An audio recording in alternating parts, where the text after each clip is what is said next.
Good afternoon, ladies and gentlemen, and welcome to my first guest, Audrey Scozzaro Ferrazzini.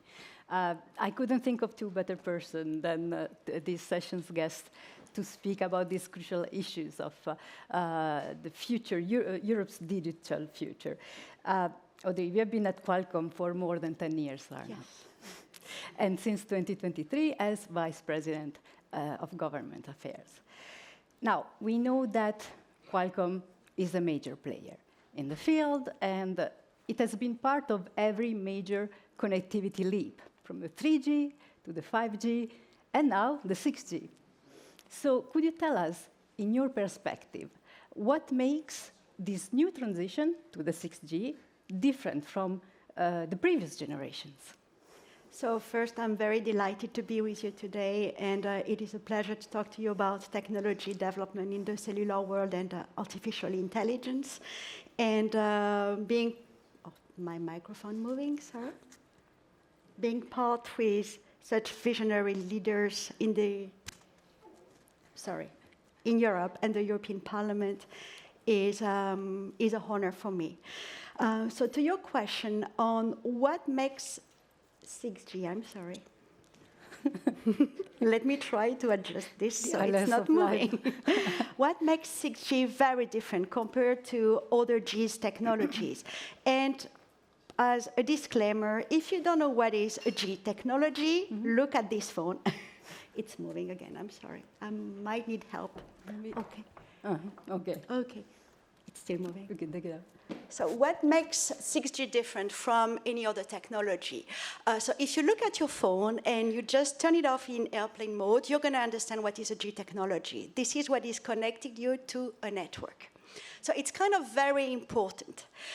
What is 6G? It is something that is now to be defined by the industry. And the way that we're thinking, whether it will be a new wave of G or, well, it will be a very new revolution, that's the question that we are all defining as player in the market. To me and to Qualcomm, this is a massive new revolution that it's going to happen very soon. Some of the hint, we expect the technology to be commercially available by 2030. So not that far, okay, in 5 years' time. And we do hope that we will be able to present some demonstration during the Olympics in Los Angeles. So by 2028, we should be able to see, this technology already in motion for the Olympics. Thank you. So Europe is talking a lot about reshaping its industrial and technological landscape in a more and more competitive world. So where do you see the biggest opportunity for the EU as we are moving to this new 6G and advanced AI era? So we believe the opportunities are completely tremendous for the new 6G technologies. And the objective is first for this technology to be global and adopted by the entire world. So that makes very important that for this technology to take up rapidly as well. So one of the things that is going to be very important for the technology first is scale. So we heard earlier today, the Letta report, the Draghi report, but in terms of technology adoption, the first thing is scale. What is very important in Europe, I believe it's a combination of few things. The first one being the talent.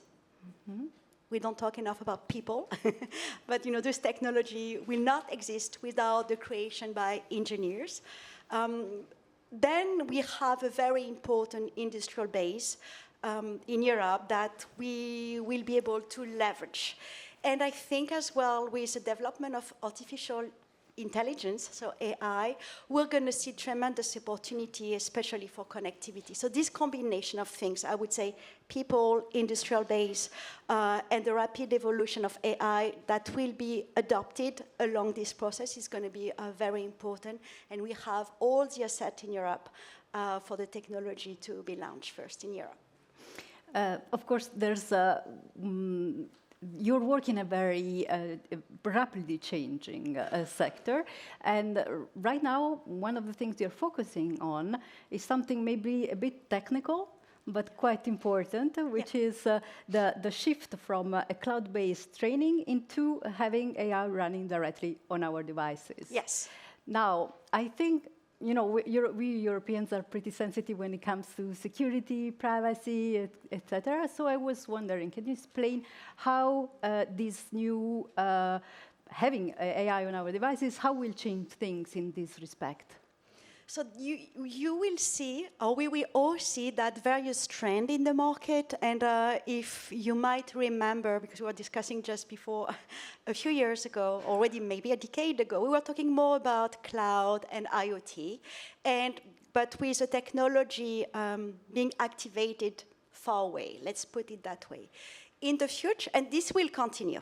No doubt that we will continue to have cloud.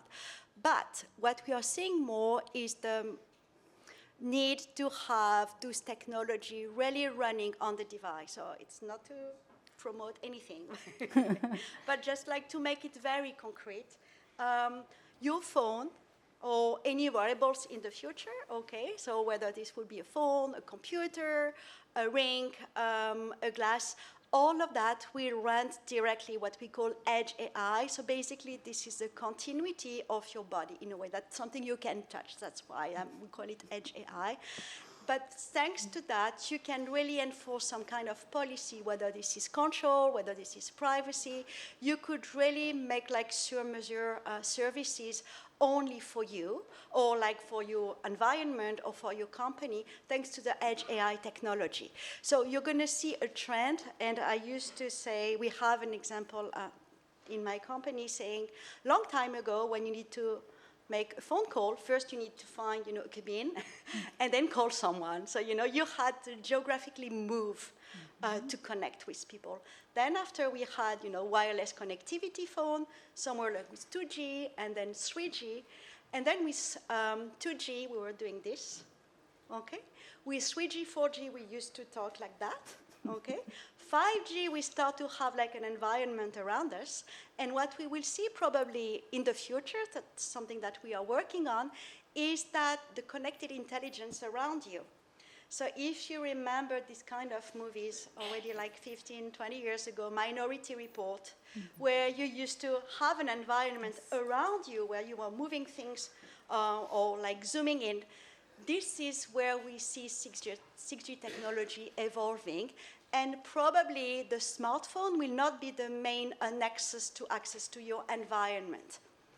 So that will be a huge revolution. That will be a very huge revolution. That's why I mentioned, more like a revolution than an evolution. Yeah. Now, another issue that is very sensitive in Europe, it's very important for us, is sustainability. Yes. So how is Qualcomm integrating this consideration of sustainability into the development of these new connectivity or AI technologies? So thanks for the question. So it's not something new for us. And just because of the philosophy of the company, when we were created in 1985 already, we wanted to defy the law of physics. I mentioned, the cabin, where you had to go and walk to call someone. We wanted to do it without any wires. So that's what we call wireless connectivity. In order to do that, you need to be very good at two things. First, power, to power this, not to be connected to. And then efficiency in terms of, the battery life as well. So we've been working on this for more than 40 years now. And so what we're seeing for the future is that all the knowledge that we have developed in our chipset will be a complete match for the future and needs that we will see, for instance, in data center. So I give you a concrete example. The chipset that we are developing and that are used in some product right now. If you have an ID, and I will ask you the question, on your laptop, when you have your laptop and you're traveling, as an example, do you know like the average battery life of your laptop? Absolutely. When you need to plug. Depends on how much I work on it. Exactly. But let's say that if we take the example of some laptop like 3 to 4 years ago or before, basically you were not really able to do like a flight of 6 hours without the need, to plug into the electricity. So that's a good benchmark. So you will check next time. With the kind of new chipset that we are putting in the market, we work with different brands, okay, but the battery life is 16 hours. So when I take my flight to travel to San Diego, where there is the HQ, I'm going to have the battery for the entire time of when I'm using the laptop. And this could be as well with high-intensity applications, so like that requires more battery than just treating a document. As an example, trying not to mention any brand.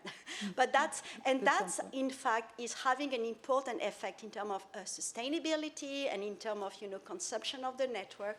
And those technology that we have developed that can be on wearables are going to happen now in data center too. So because of the energy crisis we are facing, we believe that could be as well an additional solution to policymakers and the industry. Exactly, and it's often something that it's a bit overlooked how much we consume, how much digital is consuming. Now, Qualcomm is a partner of the EIF, but it also presents itself as a partner for European industry and European institutions. But how does this partnership work or look like in practice? It takes various forms, and it depends as well on some of the opportunities. So we are coming from the world of telecom sector. So we always had a strong partnership with the telecom environment for like many, many years, but as well with, I would say, research institute and universities, because the best you can get to innovate is to hire the brilliant talent coming out of universities and institute. And the way that we work as a technology, we are technology enabler. So basically, we want everybody, or we wish that everybody will adopt our technology. So those technology are our platform for others to build on. So I would say the model, the methodology that we had for the telecom sector is now implemented with all the services of the digital company and the internet, the automotive sector as an example, and and as well the technology that we had developed is used as well by a number of industries. So it is really how to equip and enable new players, and sometimes it's not just technology adopters. We might have people or government coming to us saying, "Oh, we have this technology challenge. Can we partner with you and other players in the ecosystem to build?" a new feature. So it depends on the needs. We always work with, I would say, pool of talent, wherever they are, okay? We're not like building capacity where there is no need. So all our R&D centers are based where there are engineers, universities, pool of startup and SMEs. Thank you. So one last question, but I think it will be the one that will interest most people. How do you see these technologies, particularly 6G and also this advanced AI, shape the everyday life of every European citizen? I don't have a crystal ball yet. But what I see, and whether this is market trends as an example, or like the needs we can have from the industry, or how we see adopters of technology, is that we're going to see more and more like tailor-made use of the technology, as I explained with my minority report. But you will have a technology, and depending on the needs on how you want to use it, it's going to be very different. I give you a concrete example to make it like very, very lively. We are seeing a market trend in wearables starting to take up. Still, it's not like a massive success, but we are seeing new entrants in the market, as well incumbent in the market. But of course, as I love technology, I adopted this technology. So we have the technology, and those are like glasses. I didn't bring them because they are like for sunshine. So I thought it could be, even if we have a lot of light. But basically, I can take picture now, and I can record a video, so it's easy when I'm on my bike, it's safe. And you can work with it as well. So I thought that could be like, the application. Then my daughter used them, and she had a completely different use of it. So as an example, we were at the restaurant, and we told her, oh, you can listen to the music, so okay. And she doesn't have a phone, so she's using one of our phones. And then she started to be extremely quiet. And we said, what is happening? She just switched application, giving an order to the agent, and she was listening, watching a movie.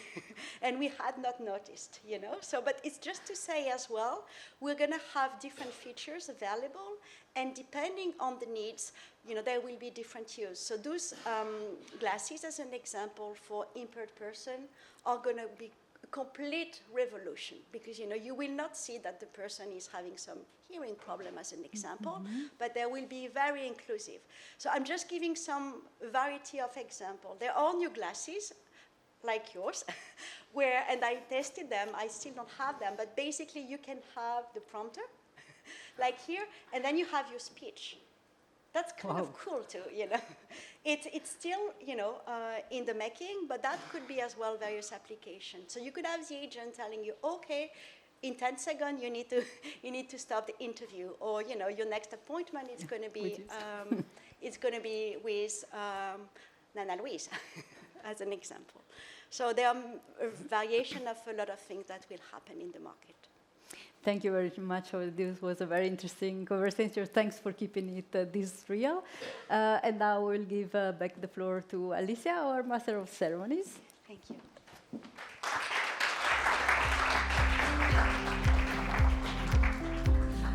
Thank you, Audrey, for this interview.